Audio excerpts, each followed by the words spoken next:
Lumion interior rendering is not a linear process. You can have a well-designed, furnished, and textured model and still fail to get a realistic render shot. It is easy to use but challenging to produce high-quality realistic interior render shots if you're not equipped with the right skills and tools. What's up everybody, this is Mesolight Visual. In this video, I'm going to show you how to render a photorealistic interior space using Lumion 11. Without any further ado, let's get started.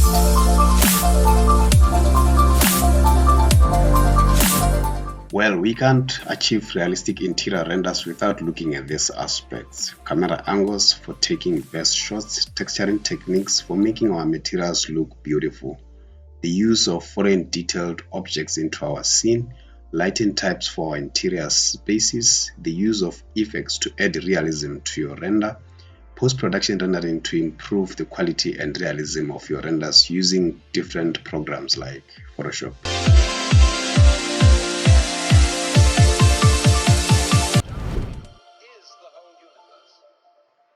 The project model I'm using was created by Arcade Software. Once the model is placed in Lumion, the fun part starts. Start taking shots from the photo studio. Make sure you pick the perfect angle. When you are framing and finding the camera angle for your renders, make sure you focus on important points. Less is more to create stunning interior shots. Make sure you pick a focal point and don't try fit everything in one shot. Your camera height should be set to a human eye level, and the camera angle shouldn't be too wide to avoid perspective distortion. The best camera lens for an interior shot I normally use 21mm.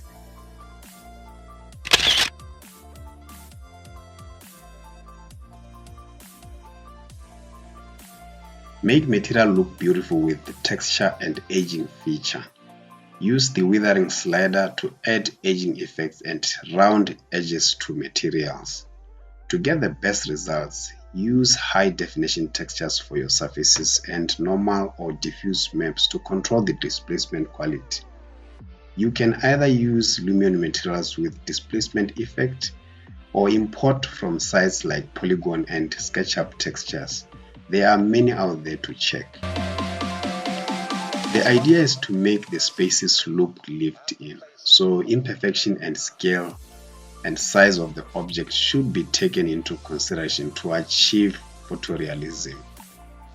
I recommend using high detailed object if possible in your scenes. You can find this object from sites like 3D Warehouse, TableSquid, and many more. I will put the link in the description of all sites I use. They offer free and premium objects to use for your project.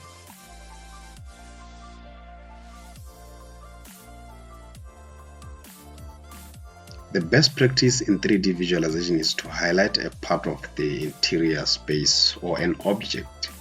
You could use effects to accurately simulate the sun location, time, and date to draw attention to the parts of your interior. The environmental lighting can be controlled by other effects such as sun effect and the real skies that I'm going to demonstrate in a minute. Let's add a mood lighting using the inline light object. It will bring an atmospheric feeling to the scene, showing that the space has been used.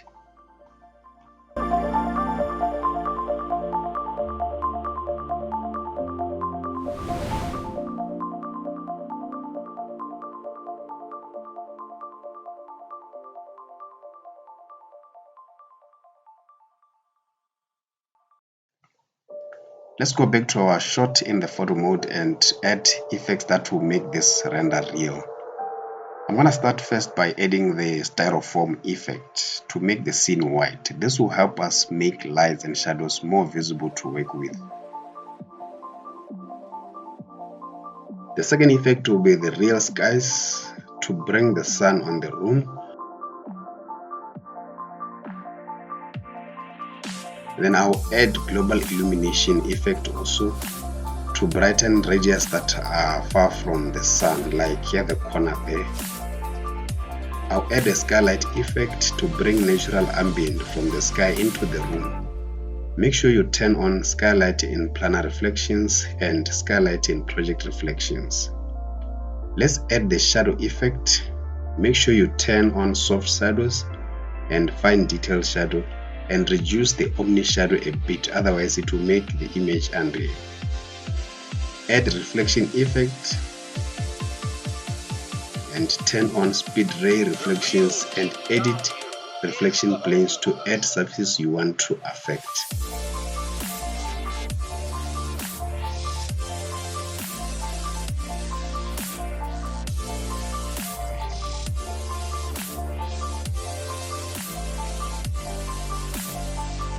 Depth of field is another effect to control a blur and blur items that will turn viewers' attention away.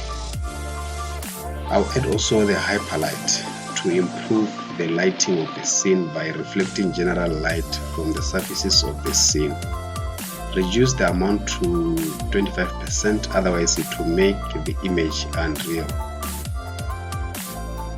Another effect will be the sharpen effect.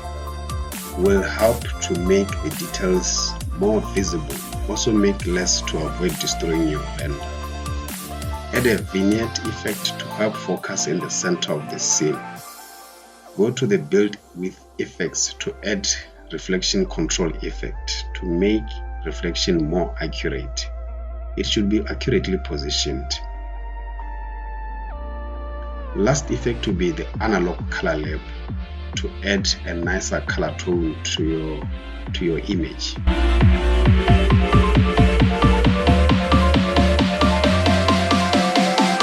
what the whole universe is doing at the place you call here and now.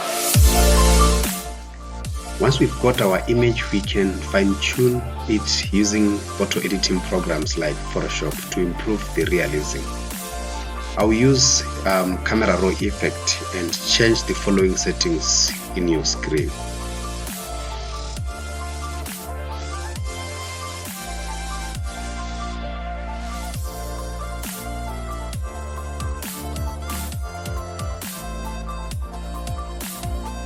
This is what you need to achieve photorealistic interior renders for your client to impress them.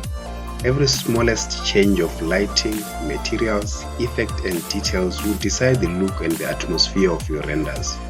Keep in mind those tips and practice, and references in real life or photography will help you tell a more sensational story through your scene. What do you think about this video? Keep comments coming down below in the comment section. I'll be waiting to respond to every single question or comment. Thank you very much for making it to the end of this video. I hope this will improve your workflow on rendering using Lumion. Check the files and preset of this project in our Patreon account. I'll put the link in the description. Your support is appreciated. Also check out the website for tons of best architecture resources, templates, presets and ebooks, even BIM details and so forth. Make sure to subscribe, like and share this video to keep us producing high quality content about architecture tools and resources. Thank you and keep rendering.